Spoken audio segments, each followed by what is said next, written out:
Last Friday, or was it Saturday, I saw a report from the Ghana Statistical Service that was picked up by Reuters on how the Ghanaian economy in the last quarter has grown faster than projected. It has grown about 6.9%. These are signs that the things we put in place to get out of the tough times that we all went through are yielding products. So instead of our opponents to talk about these issues and talk about how they are going to help elevate us further out of these, they've descended into the politics of religion and whatnot, which to me I don't find very relevant. If you want to even go on that tangent, she said... You say they've descended into the politics of religion.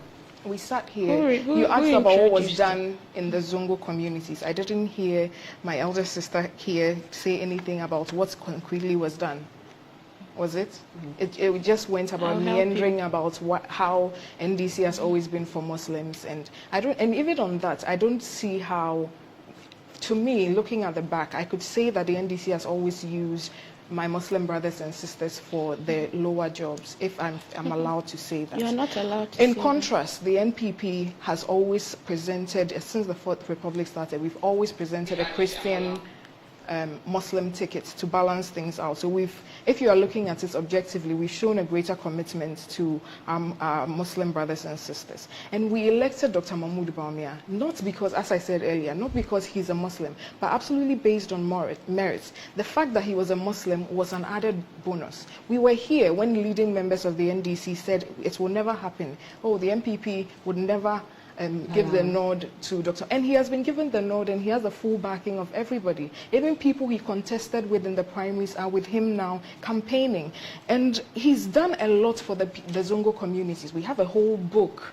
It's not green book kind of things. Projects that are visible, that you can see that Dr. Mahmoud Bawumia has undertaken in the Zongo communities. A thick dossier. The next time I come, I'll bring it.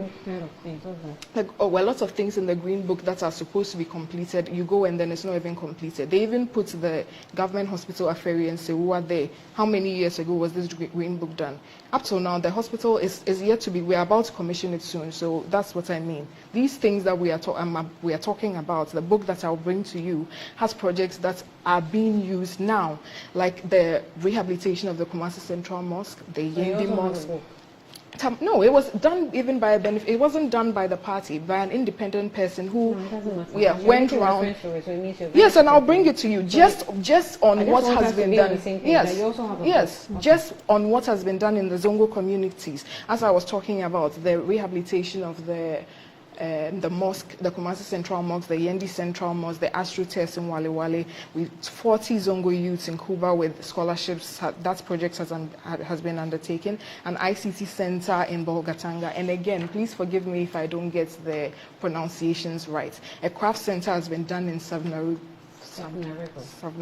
Yes. And this is, these are things that didn't exist. We are not taking them for granted like our opponents have over the years. They just go and expect that they are going to get the Zongo vote. This time it's not going to be like that. Their eyes have been opened. When their brother is given an opportunity, I'm sure they are very confident that more will be done. So to sit here and talk about corruption and whatnot, when it is your candidate that is undisputed, has been proven by 3 different international agencies to have been implicated in a corruption scandal, I find that repeat that. Laughable. Because I don't think you want to read that. Which record? That is on record. Anyway, do you want us to look at the Special Prosecutor's report? It is there clearly on this issue of Airbus. It is there clearly what the U.S. government conclusions they came to after the investigation, what the Special Crime Office of the UK came to after their investigation, and in Europe as well. And fines were paid. So, and even after Kissia Jabin's whitewashing, he came to the... He came to the conclusion. This is how they erode institutions. He came to the conclusion that Gov't Official #1 that we had been discussing as well is John Mahama. So to sit here with allegations of corruption, yes. Kissia Jabin what? Whitewashing? Kissia Jabin's report, that's not what we are here to discuss. But no, but it will be unfair for you to describe his report as whitewashing. Okay, so if you want us to go, you want me to prove why I said that? No, we can I don't want you that. to prove. I don't have any evidence to call we that can go into the report himself. I don't okay, have he any said he proof. didn't get enough support, so he is even there. He said he didn't get enough support from these international agencies, so basically we cannot.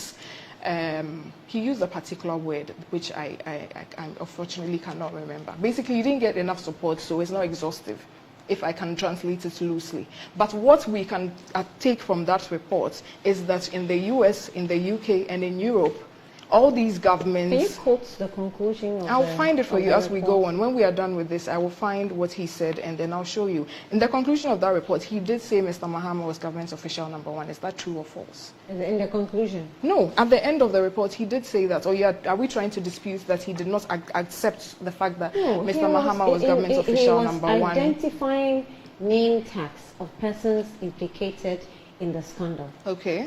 I mean, for want of better expression. Yes. And then his conclusion is that he finds no wrong with the person I in am question. talking about his conclusion about the identities of the people listed in the report. That was not the conclusion of the report. No, okay. So I'm talking about his description of the people that were listed in this. And then he concluded on the report. So what was the conclusion? Okay, so even if we are going on the back of that, he said the special prosecutor, Kisia Jabeng, is the prosecutor as it is in his name. He's not a court of law. So we are taking his recommendations, or what he was able to deduce after his investigation. And what he did deduce after that investigation was the fact that 3 international investigative bodies came to the conclusion that government official number 1 was implicated in a bribery scandal. There's no such thing against Dr. Mahamudu Bawumia. So for the NDC to sit here and spill out allegations of corruption without any evidence is not very fair. When in their own house, it is clear, it is documented, all you need to do is take out your phone now and Google, and that report is there. And you can read it yourself and come to your own conclusions. At the end of that, what you are saying, I shouldn't say the conclusion, that's fine. At the end of that, where he... I'm not saying... Yeah, where he says, where he confirms the identity... No, I'm not telling you what to say. I'm just asking you to put it in the right perspective. Okay, so I'm doing that for you now. Where he unveils the identity of each person, it is there, live and colored, that government official number 1 is ex-President Mahama.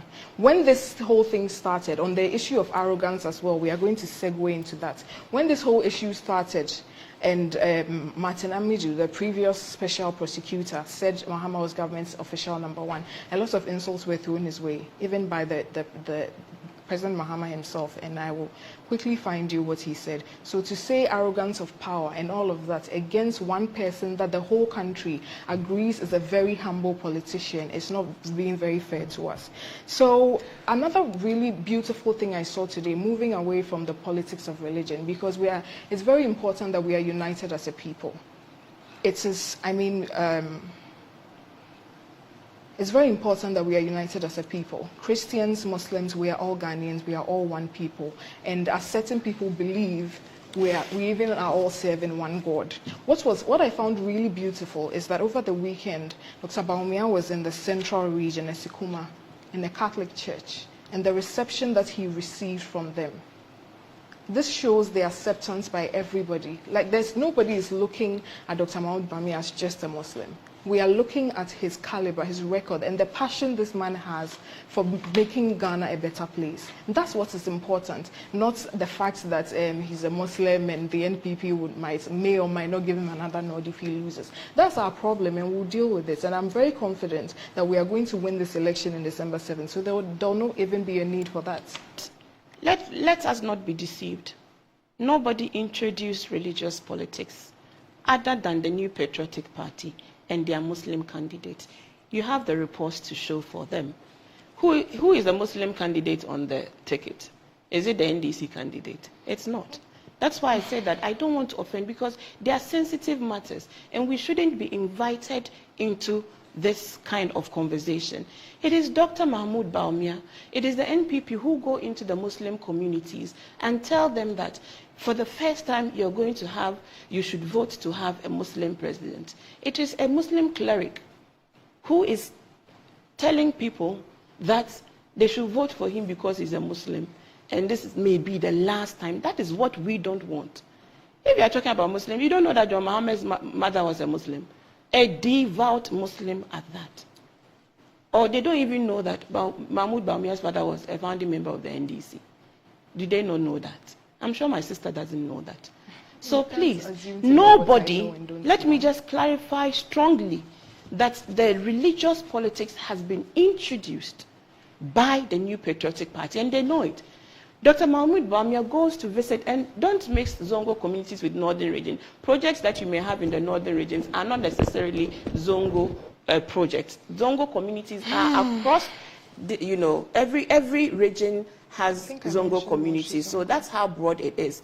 And he went to the northern region and told the chiefs that we are going to have 2 Northerners on the ballot, and this is the only time he can do 8 times, so they should vote for him because he will be able to go at least 2 terms. But if they voted for John, he can do only 4-year term.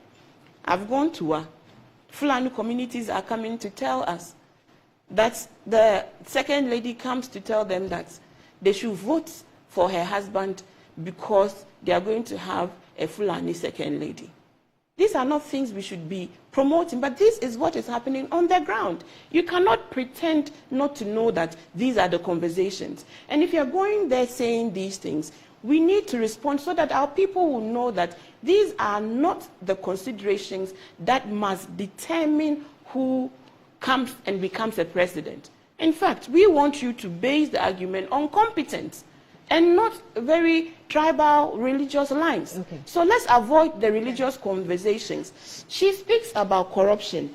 The special, and she mentions Martin Amidu's name. Martin Amidu, the first special prosecutor, upon his exit, wrote a long treatise. You know what he concluded? He told us that the mother serpent of corruption is President Nana Addo Dankwa Akufo-Addo. I didn't say it. She brought Martin Amidu into this conversation. The special prosecutor, Kisi Ajaben, said he found no wrongdoing on the side of His Excellency John Dramani Mahama. You've been in power for 8 years. If you have any evidence, contrived the lies, the narratives that you used to win the mandate, which has now been exposed, why haven't you done anything about it? And I always tell people that I'll take a president who, under his watch, can prosecute members of his administration than a president who has been dubbed as a clearing agent of corruption, clearing every member of his administration that has been found embroiled in any scandal. And she's forgotten their scandals. Let me remind her of their scandals. Let me remind her of the COVID-19 funds that they will account for. Let me remind her about the SML scandal, the Ejapa scandal, the MartSet scandal, PDS scandal, the SkyTrain scandal, the Pralugu Dam that has also swallowed over 10 million Ghana cedis, which is still there and is not a dam. Let me remind her of the appearance fee scandal, the ambulance spare parts scandal that involves the children of the president of Ghana, and the sole source cocoa contracts that involves the direct brother of Dr. Mahmoud Bawumia. Let us not pretend that we are not aware of these things that have happened, are continuing to happen. A minister of state holding monies in her account, and the president writes a Dear Cecilia letter to them. If she's talking about the economy, which economy is she talking about? Dr. Bawumia has told you that he will prefer being referred to as a liar than Gov't Official One. So she is right. It is his choice. Yes. It is his choice. Yes. Because Gov't Official One has been cleared of any wrongdoing. That is an evidence. That is factual. Please, can I just wrap up, please? Even if you take my time, let me just wrap up. She speaks about the economy rebounding. Which economy are they talking about? The economy that is bankrupt, the economy that they have sent into a debt exchange program, the economy that they are not paying any bills, the economy that in 2022 debt to GDP ratio rose to 104%, the economy that they themselves are telling us that, oh, these 742 billion is our public debt. We should not think that it is just expenses, but it is forex losses. Who is in charge of managing the macroeconomy economy or microeconomy? Are they not in charge? Is Alhaji Bawumia not the head of the economic management, unit? So what are they talking about? You are not paying your debt. You have taken money literally from people's mouths. You have eroded people's investment. What is the state of your money, Annie? What is your state of your savings, your incomes, your expenditure? You come and tell us that things are getting better. Perhaps they are getting better for you and your family members and your friends because you have stolen Ghana's money and you're holding them in your homes and you're trying to launder this money by building up all kinds of commercial properties. Allegedly. Let me tell you what we did for our Zongo communities and our beginning Muslim to get communities. unfair because The NDC is the political party that came in with the 1992 constitution. The NDC is the political party that enrolled the Gov't Fund. The Gov't Fund is one of the biggest social interventions that uplifted the face of our northern and our Muslim and our inner city communities. The number of e-blocks that were built in these communities are there for evidence and for reference. Hospitals in communities hitherto not connected. The rural electrification program that expanded access to light, and light expands access to commerce and also allows children to learn in a dignified manner. Those were the works of the NDC. Right.